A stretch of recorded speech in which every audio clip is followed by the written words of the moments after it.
ਪਿੱਛੇ ਗੱਲ ਪਾਓ ਭਗਤੀ ਦੀ ਚੱਲ ਰਹੀ ਸੀ। ਆਹ ਦੇਖੋ ਹੁਣ ਧਿਆਨੀ ਆ ਗਏ ਹਨ ਤੇ ਇਹ ਪੁੱਛ ਰਹੇ ਹਨ ਧਿਆਨ ਕੈਸੇ ਕਰੇ।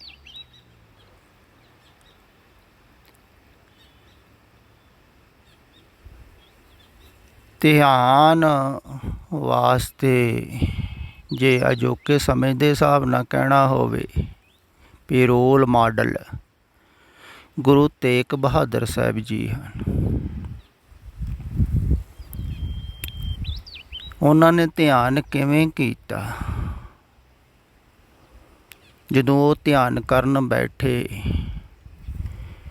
ਫਿਰ ਬਾਅਦ ਵਿੱਚ ਉਹ ਕਿਤੇ ਗਏ ਨਹੀਂ, ਕਿਤੇ ਰਿਸ਼ਤੇਦਾਰੀ ਦੇ ਕਿਤੇ ਪ੍ਰੋਗਰਾਮ ਵਿੱਚ।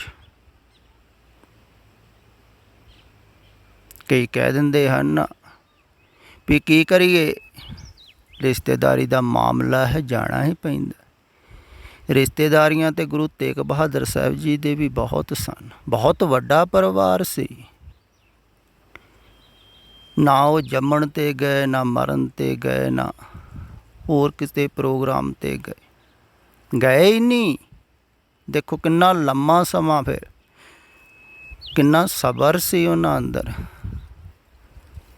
ਕਿੰਨੀ ਧੀਰਜ ਸੀ।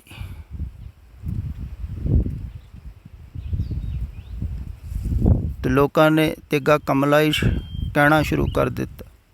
ਕਿਉਂਕਿ ਤੁਸੀਂ ਆਪ ਦੇਖਿਆ ਹੋਵੇਗਾ ਪਿੰਡ ਦੇ ਵਿੱਚ ਅਗਰ ਕੋਈ ਕਿਸੇ ਨੂੰ ਮਿਲਦਾ ਨਾ ਹੋਵੇ, ਰਿਸ਼ਤੇਦਾਰ ਨੂੰ, ਮਿੱਤਰ ਦੋਸਤ ਨਾ ਹੋਣ, ਕੋਈ ਗੱਲਬਾਤ ਨਾ ਕਰਦਾ ਹੋਵੇ, ਬਸ ਅੰਦਰ ਹੀ ਵੜਿਆ ਰਵੇ, ਤੁਸੀਂ ਉਹਨੂੰ ਕੀ ਕਹੋਗੇ? ਕਮਲਾ ਹੀ ਕਹੋਗੇ। ਤੋ ਕਮਲੇ ਹੋਣ ਨੂੰ ਤਿਆਰ ਹੋ ਗਏ ਸੀ। ਤੁਸੀਂ ਕਮਲੇ ਹੋਣ ਨੂੰ ਤਿਆਰ ਹੋ ਪਹਿਲਾਂ ਦੱਸੋ? ਜ਼ਿਆਦਾਤਰ ਤੇ ਲੋਕ ਆਦਰ ਪਾਉਣਾ ਚਾਹੁੰਦੇ ਹਨ ਸੰਸਾਰ ਵਿੱਚ।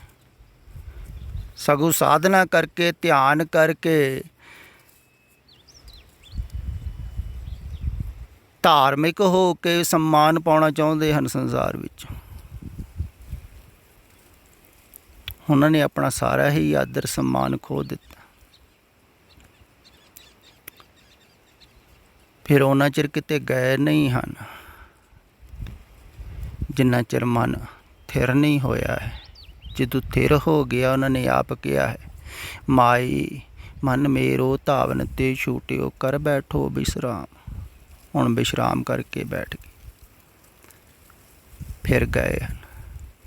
ਫਿਰ ਸੰਸਾਰ 'ਚ ਵਿਚਰਨ ਕਰਨ ਦੇ ਵਿੱਚ ਕੋਈ ਖਤਰਾ ਨਹੀਂ ਹੈ, ਕਿਉਂਕਿ ਅੰਦਰ ਰਸ ਆਉਣ ਲੱਗ ਪਿਆ ਨਾ, ਸ਼ਾਂਤੀ ਦਾ, ਸਥਿਰਤਾ ਦਾ।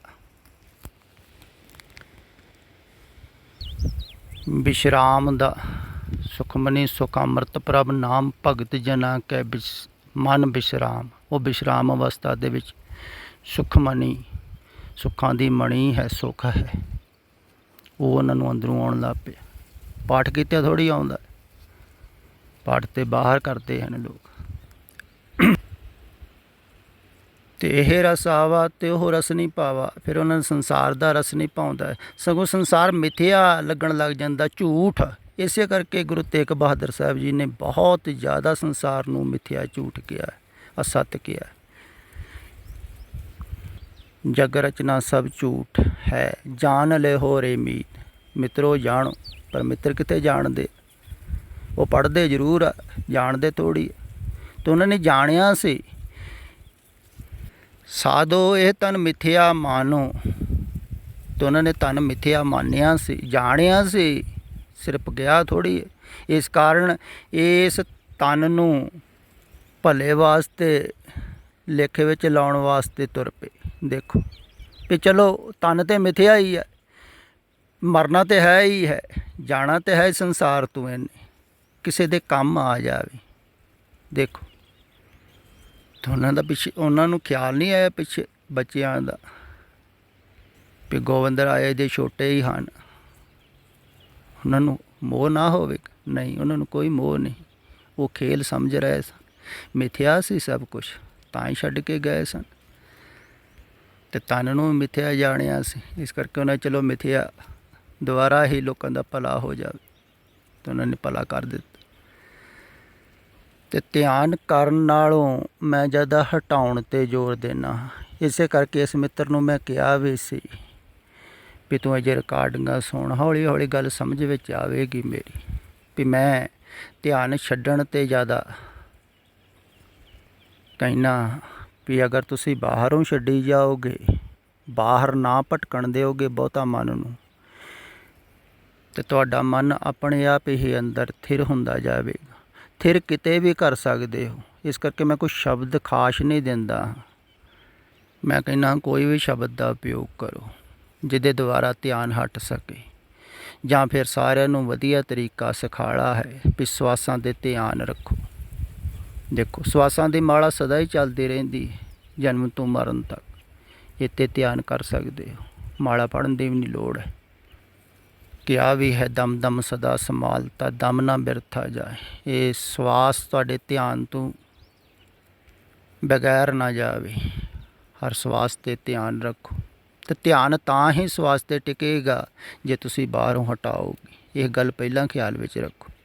ਅਗਰ ਤੁਹਾਡਾ ਮਨ ਹੋ ਗਿਆ ਨਾ ਬੈਠੇ ਬੈਠੇ ਵੀ ਚਲੋ ਜਾ ਕੇ ਬਾਜ਼ਾਰ 'ਚ ਘੁੰਮ ਕੇ ਆਈ, ਮੇਲਾ ਘੁੰਮ ਕੇ ਆਈ, ਚਲੋ ਬਾਹਰ ਗੱਪ ਛੱਪ ਮਾਰ ਲਈ, ਚਲੋ ਟੈਲੀਫੋਨ ਹੀ ਖੋਲ੍ਹ ਕੇ ਦੇਖ ਲਈਏ, ਕਿਸੇ ਨੂੰ ਕਰ ਲਈਏ, ਫਿਰ ਮਨ ਸ਼ਾਂਤ ਨਹੀਂ ਹੋਵੇਗਾ। ਬਾਹਰੋਂ ਹਟਾਓਗੇ ਪਹਿਲਾਂ। ਇਹ ਜੋ ਚਿੱਤ ਕਰਦਾ ਹੈ ਨਾ, ਇਹਨੂੰ ਹਟਾਉਣਾ ਹੈ। ਜਿਹੜਾ ਚਿੱਤ ਨੂੰ ਹਟਾ ਸਕਦਾ ਹੈ ਬਾਹਰੋਂ, ਉਹੋ ਹੀ ਧਿਆਨ ਕਰ ਸਕਦਾ ਹੈ। ਹੁਣ ਚਿੱਤ ਤੇ ਛੋਟੇ ਛੋਟੇ ਕੰਮਾਂ ਤੋਂ ਨਹੀਂ ਹਟਦਾ ਹੈ, ਫਿਰ ਉਹ ਧਿਆਨ ਨਹੀਂ ਕਰ ਸਕਦਾ। ਅਤੇ ਦੂਸਰੇ ਹਨ ਪ੍ਰੇਮੀ, ਭਾਵਨਾ ਭਗਤੀ ਵਾਲੇ। ਉਹਨਾਂ ਵਾਸਤੇ ਰੋਲ ਮਾਡਲ ਕਹਿ ਲਈਏ ਗੁਰੂ ਰਾਮਦਾਸ ਜੀ, ਬਾਬਾ ਲਹਿਣਾ ਜੀ, ਬਾਬਾ ਅਮਰਦਾਸ ਜੀ। ਉਹਨਾਂ ਵਾਂਗੂ ਸਮਰਪਣ ਹੋਵੇ, ਉਹਨਾਂ ਵਾਂਗੂ ਹੀ ਫਿਰ ਗੁਰੂ ਗੁਰੂ ਗੁਰੂ ਕਰ ਮਨ ਮੋਰ, ਗੁਰੂ ਬਿਨਾ ਮੈਂ ਨਾਹੀ ਹੋਰ। ਆਵੇ ਥੱਲੇ ਲਿਖਿਆ ਹੋਇਆ ਹੈ,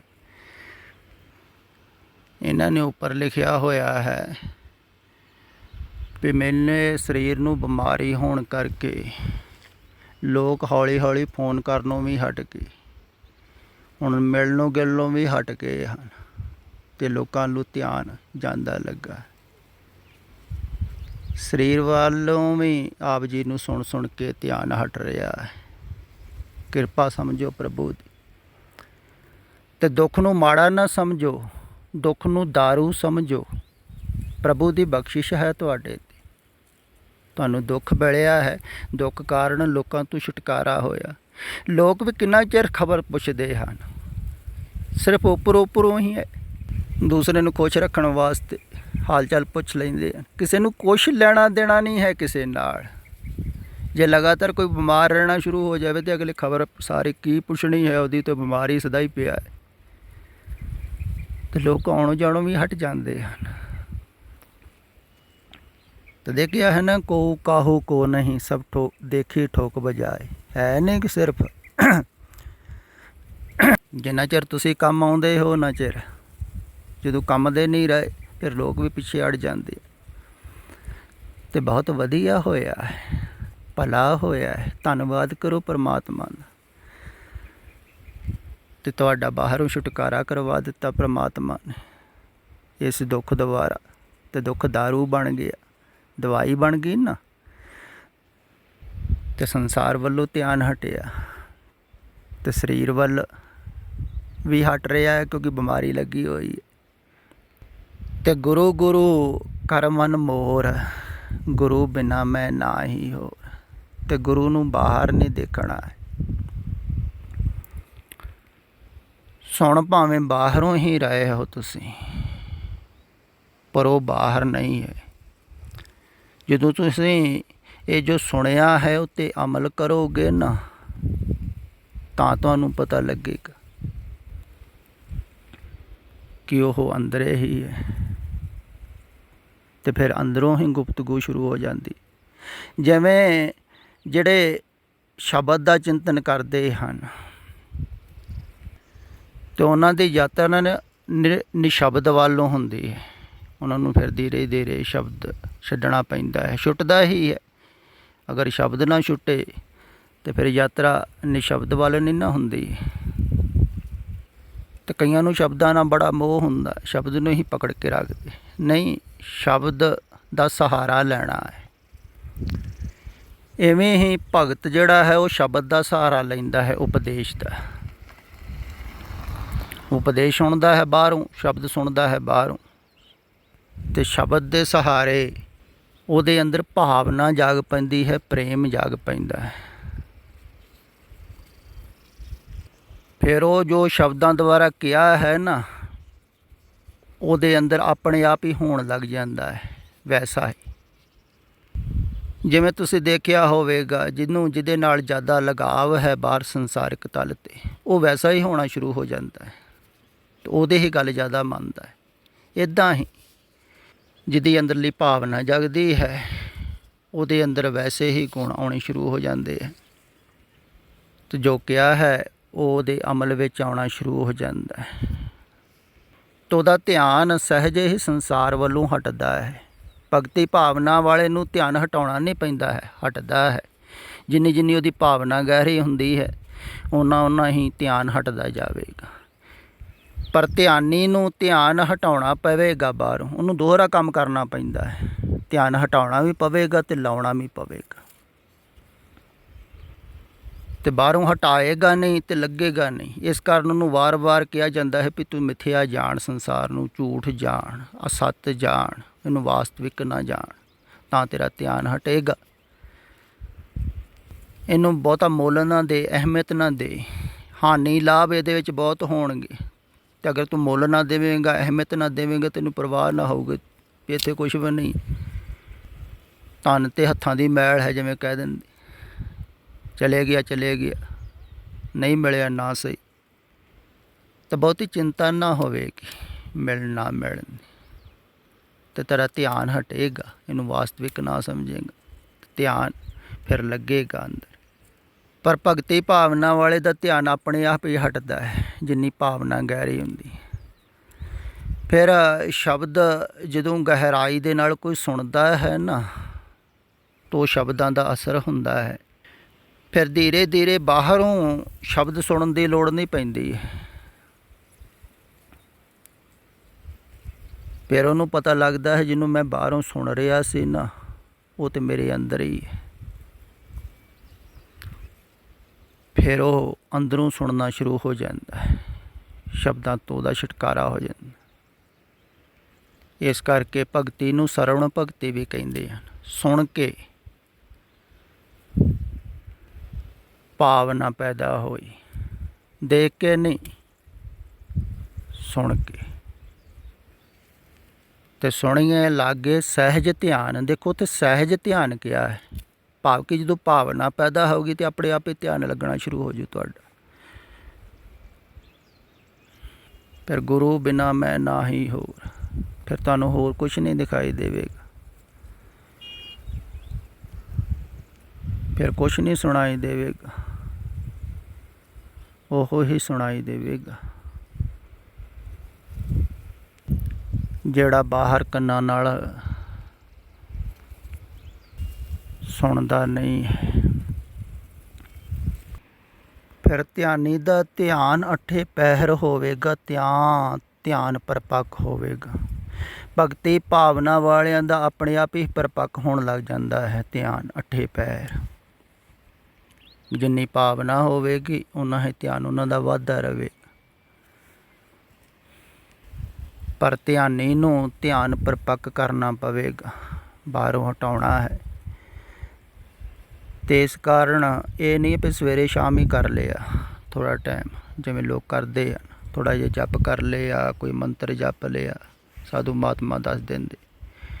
ਨਹੀਂ, ਆਠ ਪਹਿਰ ਸਿਮਰੋ ਗੋਬਿੰਦ, ਮਨ ਅੰਤਰ ਕੀ ਉਤਰੇ ਚਿੰਤ। ਜੇ ਚਿੰਤਾ ਤੋਂ ਮੁਕਤ ਹੋਣਾ ਹੈ ਅਤੇ ਫਿਰ ਅੱਠੇ ਪਹਿਰ ਸੰਸਾਰ ਦੀ, ਤੁਸੀਂ ਕਿਹਾ ਨਾ ਦੁੱਖ ਸੁੱਖ ਤੋਂ ਮੁਕਤ ਹੋਣਾ ਹੈ, ਅਤੇ ਅੱਠੇ ਪਹਿਰ ਧਿਆਨ ਸਵਾਸਾਂ 'ਤੇ ਰੱਖੋ। ਬਹੁਤ ਸੁਖਾਲਾ ਹੈ, ਆਉਂਦੇ ਜਾਂਦੇ ਸਵਾਸ ਨੂੰ ਦੇਖਦੇ ਰਹੋ।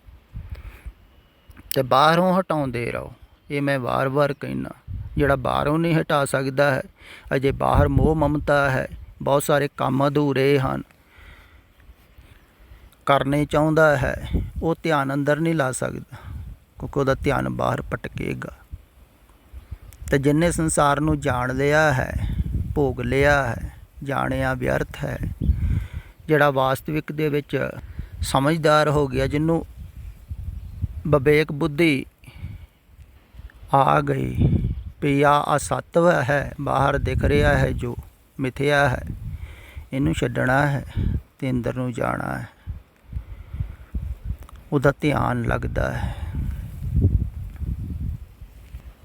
ਤੇ ਧਿਆਨ ਬਾਹਰੋਂ ਹਟਾਉਣ ਵੱਲ ਜ਼ਿਆਦਾ ਧਿਆਨ ਰੱਖਣਾ ਹੈ। ਮੇਰੀ ਉਲਟੀ ਗੱਲ ਜਿਹੜੀ ਹੈ ਨਾ, ਬਹੁਤੇ ਧਾਰਮਿਕ ਲੋਕਾਂ ਨੂੰ ਸਮਝ ਨਹੀਂ ਆਉਂਦੀ। ਉਹ ਕਹਿੰਦੇ ਹਨ ਸੰਸਾਰ ਛੱਡਣ ਵਾਸਤੇ ਕਹਿੰਦੇ ਹਨ। ਨਹੀਂ, ਜੋ ਗੁਰੂ ਸਾਹਿਬ ਜੀ ਕਹਿ ਰਹੇ ਹਨ ਨਾ, ਤੁਹਾਨੂੰ ਵੀ ਜੋ ਵੀ ਸਤਿਪੁਰਖਾਂ ਨੇ ਕਿਹਾ ਹੈ, ਉਹਨਾਂ ਨੇ ਕਿਹਾ ਧਿਆਨ ਲਾਓ ਪਰਮਾਤਮਾ ਨੂੰ ਯਾਦ ਕਰੋ। ਉਹ ਪਰਮਾਤਮਾ ਯਾਦ ਤਾਂ ਹੀ ਆਊਗਾ ਜੋ ਸੰਸਾਰ ਭੁੱਲੂਗਾ। ਤੇ ਸੰਸਾਰ ਚਿੱਤ ਵਿੱਚ ਵਸਿਆ ਹੋਇਆ ਹੈ, ਉਹਨੂੰ ਕੱਢੋਗੇ ਤਾਂ ਹੀ ਪਰਮਾਤਮਾ ਚਿੱਤ ਵਿੱਚ ਆਵੇਗਾ ਨਾ। ਪਰ ਲੋਕ ਸੋਚਦੇ ਦੋਵਾਂ ਨੂੰ ਚਿੱਤ ਵਿੱਚ ਰੱਖਣਾ ਹੈ।